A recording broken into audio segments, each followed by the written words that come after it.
Right, so this is the next day. I've been finding out all the bits and pieces that we needed for this assembly here for the ship. Everything was missing. There was nothing here. It's kind of disappointing. Anyway, I did find enough bits and pieces. I did find this little bit of a cable clamp that goes up here. Alright, and I also found this linkage here. Wait a minute, I've got news for you. This little bit, this eye here, and I've got a packet with some bushes in and stuff like that. Now, what have I got to tell you?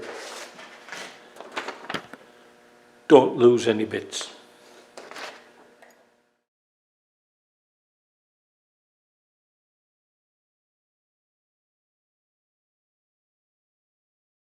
Onto here, right? You've seen these before, haven't you?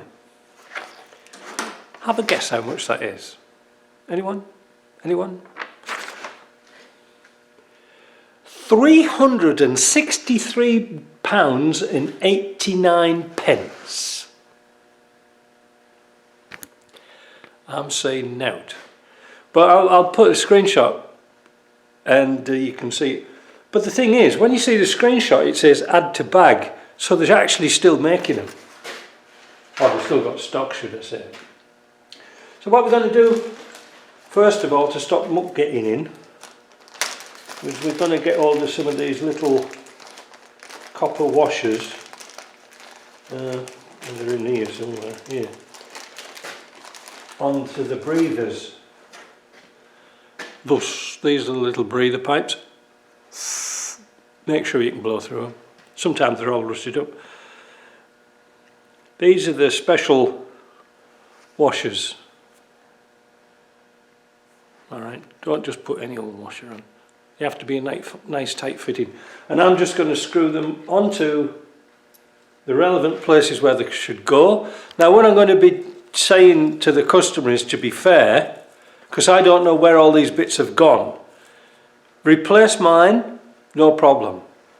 But if you haven't got them or you've lost them, I've got to charge for them, because that is the last of my bits. So we'll come back in a minute once I've got a few bits and pieces screwed on, and we'll fill you in for some more information. The first bit we're going to put on is this piece here. Usually you don't adjust the nut, but remember I said that this was bent, and I'll tell you for the reason why. A lot of people put these on wrong and this piece on wrong. Now, usually this is a bugger to get out because it's got a rib here, and you've got to somehow get the pin through and the circlip, or not the circlip, but the little clicky pin, thus on the back of there, which, if it's in the car, is kind of difficult, or the vehicle, whatever you want to call it. So sometimes people undo this one and leave this arm off, take the transfer box off, then when they come back to put it on, this always jams down here somewhere, and it's a bugger to get back in again. So what I suggest is, if you're going to do it like that, put this on before you put your box on, you know, and then tie it up with an elastic band and pull it to one side, you know, because it'll make your life a lot easier. So what we're going to do is oh, where's the bloody pins gone? I was going to say, let's put the pins in. There's no pins. Oh my goodness, this is getting annoying. So I need a pin for here and a pin for here.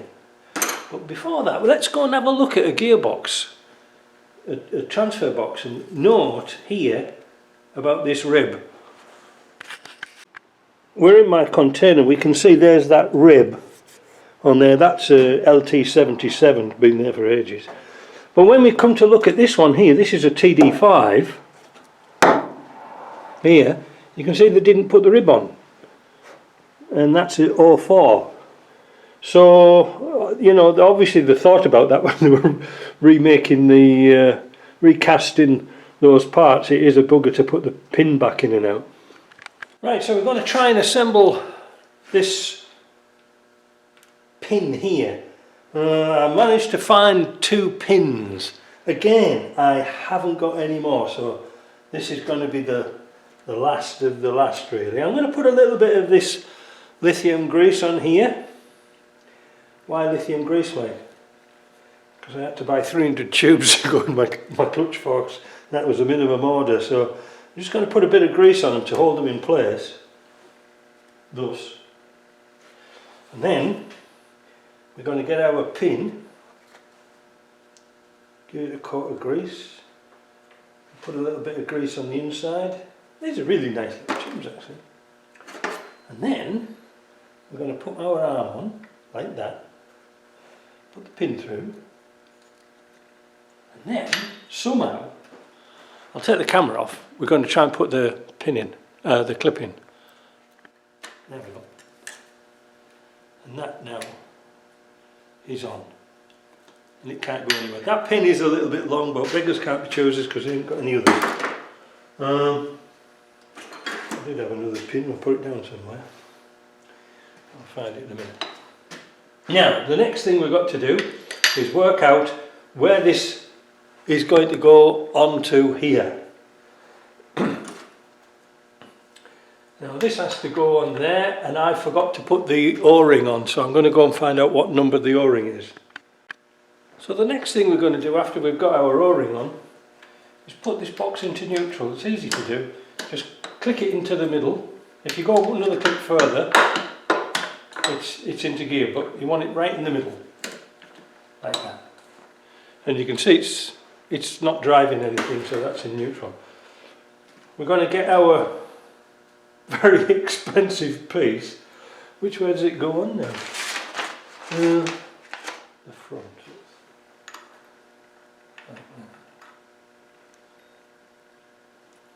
Now, this is where it gets interesting. We must put the lever right in the middle, like that. Because if we know it's in the middle, and then that's on there like that, we need to take this round a spline until it lines up, and that is just about there. You see? Easy, isn't it? So what we're going to do is push that lever right across. We're going to get a 10mm and tighten that up. We've got every spanner imaginable except a 10mm. Put a bit of grease on those threads because, you know, next time it will come out. Won't be all rusted up. These little linkages here rust up tremendously. We've put a new rubber gaiter on here because the old one was split.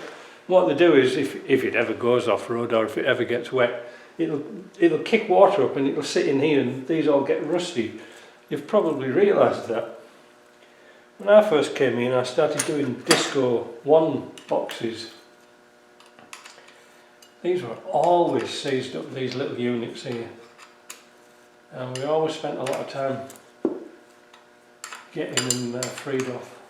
Because nobody knew what they did, nobody really bothered. Alright. Nobody put them into like 4-wheel drive. Well, not 4-wheel drive, but diff lock. Nobody bothered with it. So put the lever across, tap that on, make sure it's nice and home against the O-ring, and then nip that up. There we go. See, it's free as a bird, look at that. So now, if that's in the middle, we can now put our arm onto here. Now that is still a little bit bent.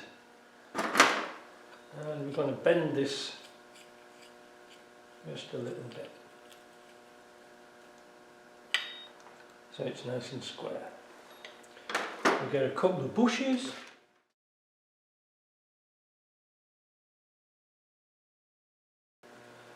And then we're going to put our linkage up here. And then line that up. Get our pin. A bit of grease on the pin. And get this, let this in here. Now, I know what you're going to say, this looks really easy. And indeed it is pretty easy to do. Because I'm here. But trying to do it, that's why I say if you've got an R380 or anything like this, take the tunnel cover off instead of trying to struggle around underneath you. I had a hell of a time. So now we've got the pin in, we're going to put the clip on. We'll put a little bit of grease on it to stop it going rusty. And get the pin in, now the clip on in. It's too early, that's it. Now you shouldn't really have to adjust this. You shouldn't have to adjust this nut, but now we can try. That's into a gear, and that's into a gear, and that's in neutral. That was good, wasn't it? You like that? It was easy, wasn't it? It's always wise to get the good pins, the proper size pins. Now we have a bugger about trying to find out the diff lock linkages, because these are a bugger sometimes to do and to get right. First of all, we're going to check, make sure it's in good order. These have got the little clips on, some had a split pin through, some of these break. You have to observe from here, it's not symmetrical. One leg is longer than the other. Can you see that? Don't get them mixed up. So, how are we going to do this? I don't know. Well, first of all, we're going to assemble this eye. I haven't found out how much it is. I'll put it at the bottom of the screen. I bet it's really expensive. Alright, so I found this little angly piece, bent piece. That's supposed to go on. Put a bit of grease on. And let's screw that in. Does it go like that? No, it goes a little bit, doesn't it? Is it? Wait a minute. Yeah, no, that's right. It's a long time since I've done one of these. I usually just do the gearboxes, I don't usually do all this bit. There we go.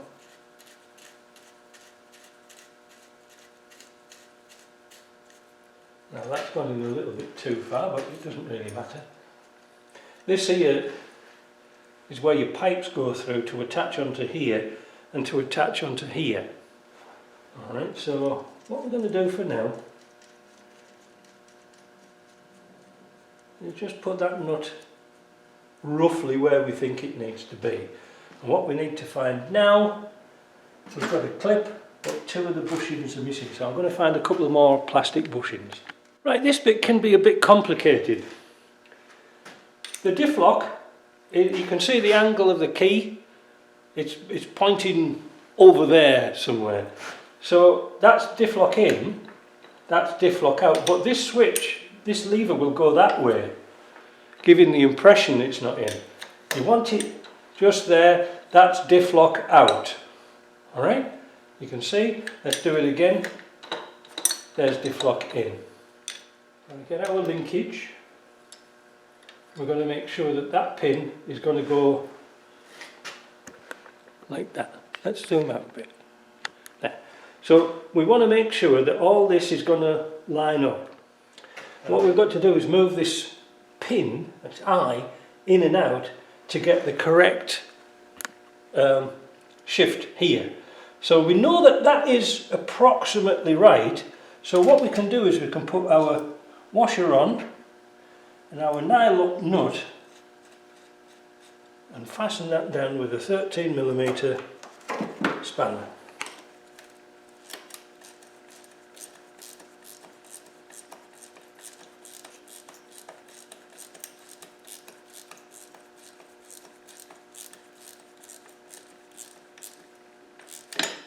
Those.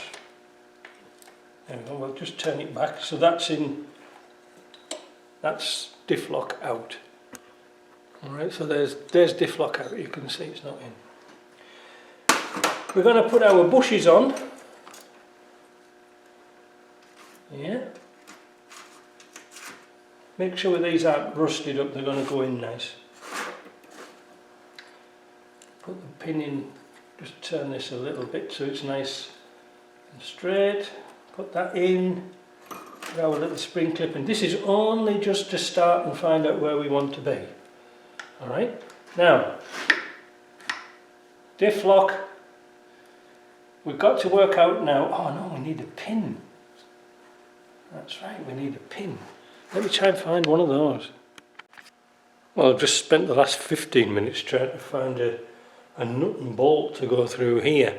I haven't really got one suitable. I've got an M5 bolt, but I couldn't find any M5 washers, and this is just a screw, Phillips. But it'll do for now, and it'll do for the explanation. Alright, so we've got this in diff lock down here. That's in diff lock. We've got the lever pushed across, so it's in diff lock, but the hole doesn't line up here. So that means we've got to put this further in. You see that eye? So we've got to unclip this and screw it so it goes in line with that. So let's take this clip off again.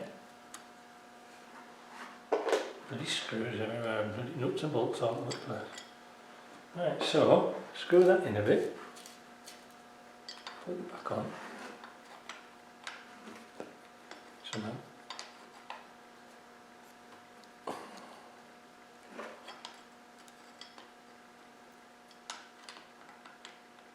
It's tricky to do.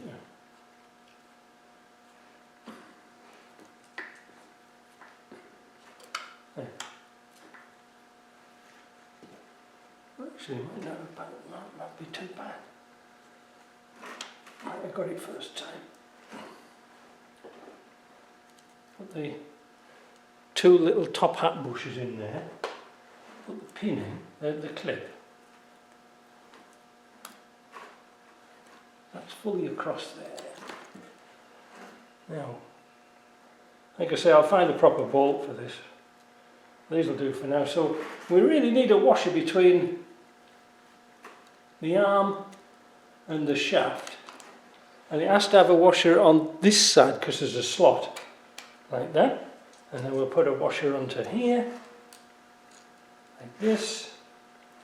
We've lost the nut. We haven't. It's here. So I'm going to fasten that nut down. I'm also going to tighten up this eyelet lock nut here. So I'll do that now so you know I'm not cheating. Obviously this bolt is a bit too long.